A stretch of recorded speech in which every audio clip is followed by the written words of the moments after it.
नमस्कार साथियों, स्वागत है आपका अपने YouTube channel YK online education में। दोस्तों हम वर्णमाला वाला टॉपिक को पढ़ रहे हैं और पिछले वीडियो में मैं काफ़ी कुछ आपको बता चुकी हूँ। यदि आपने अभी तक वो वीडियो नहीं देखा है तो आप चैनल पर जाकर के ज़रूर देख लीजिए। और आज हम आगे वर्णमाला को ही पढ़ेंगे जिसमें हम स्वर पढ़ रहे हैं और इसी को मैंने आज एक वर्गीकरण के माध्यम से आपको समझाने का प्रयास किया है। क्योंकि देखो, वर्गीकरण जब हम किसी चीज़ का करते हैं ना तो वो चीज़ें हमें स्थायी रूप से याद रहती हैं। तो चलिए शुरू करते हैं। और दोस्तों, यदि आपने अभी तक चैनल को सब्सक्राइब नहीं किया है तो प्लीज़ कर लीजिए। अपने दोस्तों के साथ शेयर करना बिल्कुल भी ना भूलिए। और चलिए स्वर की मात्रा से आज हम शुरू करेंगे। सबसे पहले देख लीजिए, आप लोग चाहो तो साथ साथ नोट्स भी बनाते रहिए, लेकिन सबसे पहले आप समझने का प्रयास कीजिए। हमने यहाँ पे कुछ स्वर जो कुल हमारे 10 हैं, आपसे एक प्रश्न भी बनेगा। और स्वर की जो मात्राएं हैं अ, आ, ई, उ, री, ए, आई, ओ, औ, ये हमारे स्वर हैं। ठीक, आपसे प्रश्न भी पूछा जाएगा कि कुल स्वर मात्रा के आधार पर कितने हैं।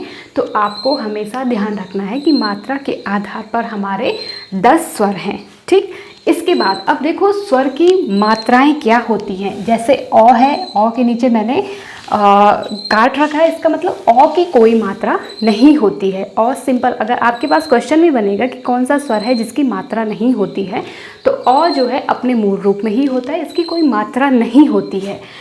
आ की मात्रा इस तरह से होती है, ई की मात्रा इस तरह से लगती है, ई, उ, री की मात्रा इस तरह से, ए की मात्रा, आई की मात्रा, ओ की मात्रा और औ की मात्रा। तो ये हमारी मात्राएं हैं। ठीक, इसके बाद अब जब हम इन मात्राओं को, स्वर के जो रूप होते हैं ना, वो 2 रूप होते हैं।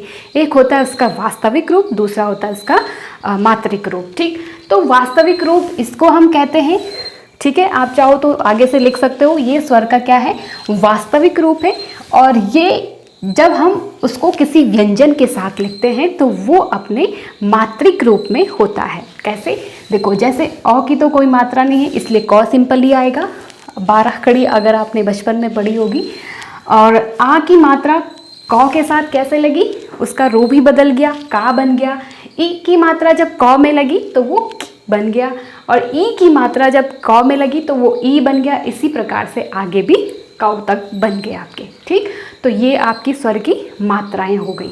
अब इसके बाद 2 हमने कल अयोगवाह वर्ण पढ़े थे, स्वर पढ़े थे, जिसमें हम अगर अंग अह की बात करें तो उन्हें नाम दिया गया है अयोगवाह। मैंने कल भी आपको बताया था कि अयोगवाह क्या है, दिखने में स्वर के जैसे हैं लेकिन व्यंजन के लिए क्या करते हैं, अर्थ का वहन करते हैं। ठीक, तो इनकी मात्राएं इस तरह से होंगी। अंग की मात्रा ये इस तरह से लगेगी और अह की मात्रा इस तरह से लगेगी। आपके पास प्रश्न बनेंगे, इनके भी अलग से नाम हैं। ठीक, तो जो अंग है हमारा, अंग को हम कहते हैं अनुस्वार। ध्यान रखिएगा, बहुत बार पूछा गया है, अनुस्वार कहेंगे अंग को।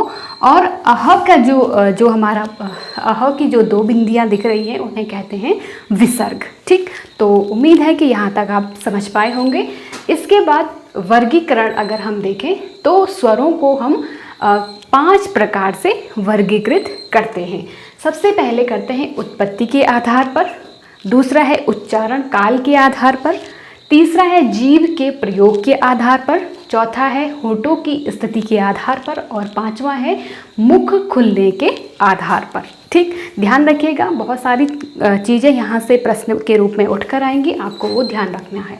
अब देखो, उत्पत्ति के आधार पर अगर हम देखें तो स्वर हमारे 2 प्रकार के होते हैं। ठीक, पहला है मूल या लघु स्वर भी हम इसे कहते हैं। ठीक, और दूसरा है संधि, दीर्घ या गुरु स्वर। ये एक ही के नाम है। ठीक है, ये भी आपको ध्यान रखना है। कभी कभी संधि स्वर पूछ लेगा, कभी दीर्घ पूछेगा, कभी गुरु स्वर पूछेगा, तो कंफ्यूजन नहीं करना है। ठीक, और मूल और लघु स्वर एक ही के नाम है। ठीक, अब देखो, जो मूल स्वर हैं वो हमारे कुल कितने हैं, 4 हैं। हमेशा ध्यान रखिएगा, आपके पास बहुत बार प्रश्न पूछे गए हैं कि मूल स्वर या लघु स्वर कौन से हैं और कितने हैं। तो हमें ध्यान रखना है अ, ई, उ, री, ये 4 हमारे क्या हैं, मूल स्वर हैं। ठीक, इसके बाद अगर हम बात करें संधि, दीर्घ या गुरु स्वरों की, तो इनको भी हम दो रूपों में विभाजित करते हैं।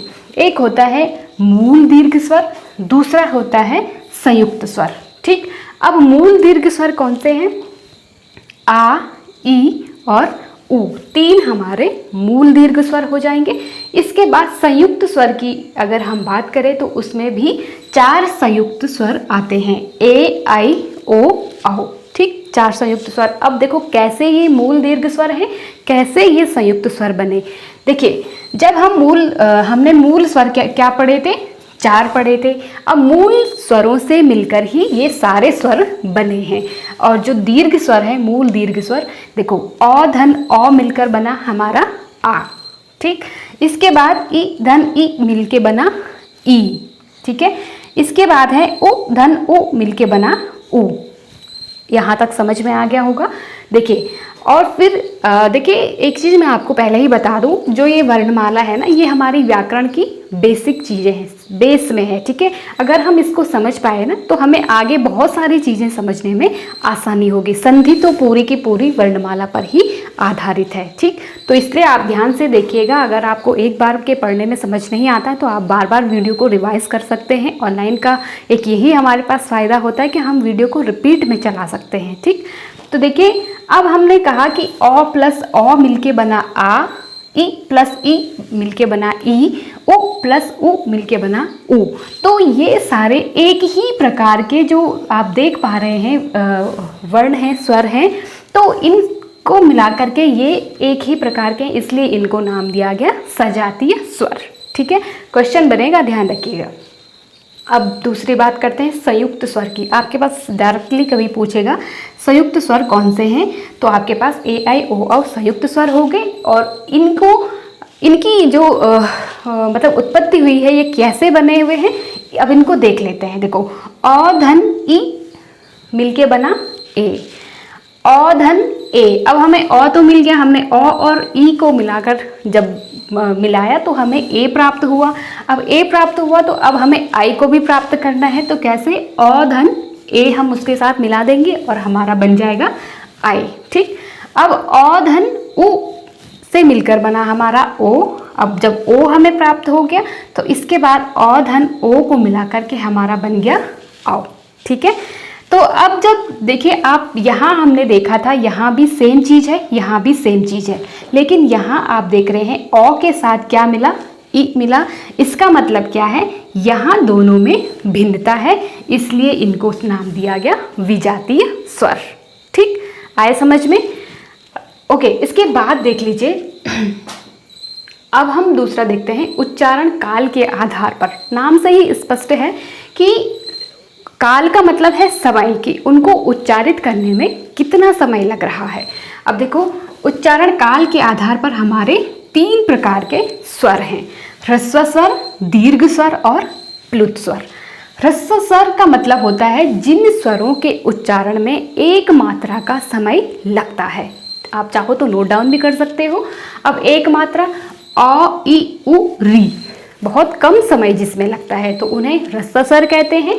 दूसरा है दीर्घ स्वर। अब जिन स्वरों के उच्चारण में 2 मात्राओं का समय लगता है उन्हें हम कहते हैं दीर्घ स्वर। और ये होते हैं आ, ई, उ, ए, आई, ओ, औ। बाकी जितने भी बचे वो दीर्घ स्वर के अंदर आएंगे। अब प्लुत स्वर की अगर हम बात करें तो प्लुत स्वर में ऐसे स्वर आते हैं, ऐसे अक्षर आते हैं, ऐसे स्वर आते हैं जिनमें 2 मात्राओं से या 2 से अधिक मात्राओं का समय लगता है। जैसे राम, जब हम किसी शब्द को बहुत लंबा खींचते हैं ना, जैसे हम किसी को, मान लो आपके पास प्रश्न भी बना है कि किसी को पुकारने के लिए कौन जिस स्वर का प्रयोग होता है वो कौन से होते हैं, तो वो प्लुत स्वर होते हैं। जैसे हम किसी को आवाज़ लगाते हैं या हे करके या कुछ भी, हम बहुत लंबा जब किसी चीज़ को खींचते हैं तो उसमें जो समय लगता है उसे हम कहते हैं प्लुत स्वर। ठीक, तो ये हो गया। इसके बाद तीसरा आता है हमारा जीभ के प्रयोग के आधार पर। हम जब कोई भी वर्ण उच्चारित करते हैं तो हमारा जो पूरा स्वर तंत्र है वो प्रभावित होता है वो प्रभावित होता है और जिह्वा उसका एक मूल अंग है। ठीक, तो हमारी जो जीभ है उसके प्रयोग की अगर हम बात करें तो वो भी हमारे 3 प्रकार से प्रभावित होती है। पहला है अग्र स्वर, दूसरा है मध्य स्वर, तीसरा है पश्च स्वर। ठीक है, अग्र स्वर में अगर हम बात करें तो अग्र का मतलब होता है जिन स्वरों के उच्चारण में जीभ का अग्र भाग प्रभावित होता है। मान लो ये हमारी जिह्वा है और ये जो फ्रंट का भाग है ना, तो ये वाला भाग जिसमें प्रभावित होता है उसे हम कहते हैं अग्र स्वर। आप उच्चारण करके देख लीजिए, आपको प्रैक्टिकल भी हो जाएगा और चीज़ें स्थायी रूप से आपको याद रहेंगी। ठीक, देखिए अग्र स्वर कौन से हैं? ई, ए, आई, री। ठीक, जीव का अगला बहुत कम हम इस चीज़ को नोटिस नहीं करते हैं, लेकिन अगर आप उच्चारण करें तो आपको चीज़ें समझ में आने लगेंगी। दूसरा है मध्य स्वर। तो मध्य का मतलब है जिसके उच्चारण में जीव का मध्य भाग प्रभावित होता है। तो वो कौन सा है? हमारा अ। जब हम अ कहते हैं तो साउंड तो हमारे कंठ से निकलता है, लेकिन जीभ का जो मध्य भाग है वहाँ से कहीं अ का उच्चारण होता है। ठीक, पश्च स्वर की बात करें तो जीभ के पश्च यानी कि पीछे की तरफ सबसे जो लास्ट हमारा होता है जिह्वा का भाग, उससे जिसका उच्चारण होता है उसे कहते हैं पश्च स्वर। और पश्च स्वर कौन से हैं? आ, उ, ओ, औ। ये हमारे पश्च स्वर हो जाएंगे। अगला जो है होंठों की स्थिति के आधार पर, अब जो हमारे होंठ हैं वो भी प्रभावित होते हैं। ये सारा क्या है? हमारे स्वर तंत्र का एक हिस्सा है। ठीक, अब देखो होंठों की स्थिति में 2 प्रकार से हम इसको बांट देते हैं। पहला है अवृत्तमुखी, दूसरा है वृत्तमुखी। ठीक है, अ मतलब नहीं, वृत्त मतलब गोलाकार। ठीक, तो अवृत्तमुखी जिन स्वरों के उच्चारण में हमारे जो होंठ हैं उसमें गोलाकार नहीं बनते हैं उन्हें कहते हैं अवृत्तमुखी, या अवृत्ताकार भी कभी दे देगा। ठीक, तो अ, आ, ई, ए, आई और री आप उच्चारण करिए। क्या हमारा मुंह गोलाकार, हमारे होंठ जो हैं वो गोलाकार हो रहे हैं? नहीं हो रहे हैं। इसका मतलब ये हमारे स्वर कैसे हैं? अवृत्तमुखी हैं। ठीक, और वृत्तमुखी, जिनमें वृत्त मतलब होता है गोलाकार, तो जिन स्वरों के उच्चारण में हमारे जो होंठ हैं वो गोलाकार होते हैं उन्हें कहते हैं वृत्तमुखी। और वृत्तमुखी उ, ओ, औ हो रहे हैं ना होंठ, उच्चारण कर लीजिए। तो इस प्रकार से होठों की स्थिति के आधार पर भी हो गया। अब अगला और लास्ट है मुख खुलने के आधार पर। अब इसको मेरे पास जगह कम थी, आप चाहो तो इसी तरह अपने कॉपी के पेज पे बना सकते हो। तो इसको मैंने नीचे विभाजित किया है मुख खुलने के आधार पर। अब देखो जो हमारा पूरा का पूरा मुंह है ना वो किस तरह से खुलता है, कितने प्रकार से खुलता है और कौन कौन से स्वर हैं जिसमें हमारा मुंह खुलता है। ठीक है, देखिए विवृत का मतलब होता है खुलना, पूरा खुलना। तो जिन स्वरों के उच्चारण में हमारा मुंह पूरा खुलता है उन्हें कहते हैं विवृत। और विवृत के अंदर हमारा एक ही स्वर आता है, वो है आ। आप उच्चारण कर ले, पूरा का पूरा मुंह खुल रहा है आ जब हम कह रहे हैं। फिर है अर्धविवृत। अर्धविवृत का मतलब होता है आधा खुला हुआ। जिन स्वरों के उच्चारण में मुंह आधा खुलता है उन्हें अर्धविवृत कहते हैं, और वो हैं अ, ए, औ, अ, आई, औ। ठीक है, तो ये हमारे अर्धविवृत हो गए। इसके बाद संवृत। संवृत का मतलब होता है बंद, मतलब बिल्कुल ना के बराबर खुलना। तो जिन स्वरों के उच्चारण में हमारा मुख लगभग मतलब बहुत कम खुलता है या बिल्कुल खुलता नहीं, बिल्कुल ना के बराबर जिसे हम कहते हैं, तो उन्हें कहते हैं संवृत स्वर। और संवृत स्वर कौन से होते हैं? ई, उ। ठीक, तो ये संवृत हो गए। और अर्ध संवृत लास्ट है हमारा। अर्ध संवृत का मतलब होता है जिन स्वरों के उच्चारण में मुंह थोड़ा आधे से थोड़ा ज़्यादा खुलता है। ठीक है, तो उन्हें अर्ध संवृत कहते हैं। और मतलब आधा बंद, माफ़ कीजिएगा, आधा खुला नहीं आधा बंद होता है। ठीक, तो उसमें उसे अर्ध संवृत कहते हैं और ए और औ उसके अंदर आते हैं। तो मैं उम्मीद कर रही हूँ कि मैं आपको ये डायग्राम समझा पाई हूँ। आप इसको ऐसे ही नोट डाउन करिए और बार बार उसको देखिए, वीडियो को रिवाइज में चलाइए। आपको ये सारणी अगर याद होती है तो आपको बहुत सारे लगभग 50-60 से भी ज़्यादा क्वेश्चन इसी डायग्राम से आपके पास बनते हैं और आपको ये सारा याद रखना है। आगे भी बहुत सारी चीज़ें हैं जो इस पर आधारित हम पढ़ेंगे। तो आज के लिए ये हमारा वीडियो यहीं समाप्त होता है। मिलेंगे अगले वीडियो में। और दोस्तों, आपने अभी तक वीडियो को लाइक नहीं किया है, आप प्लीज़ लाइक कीजिए, शेयर कीजिए, सब्सक्राइब कीजिए। मिलते हैं नेक्स्ट वीडियो में। Thank you so much.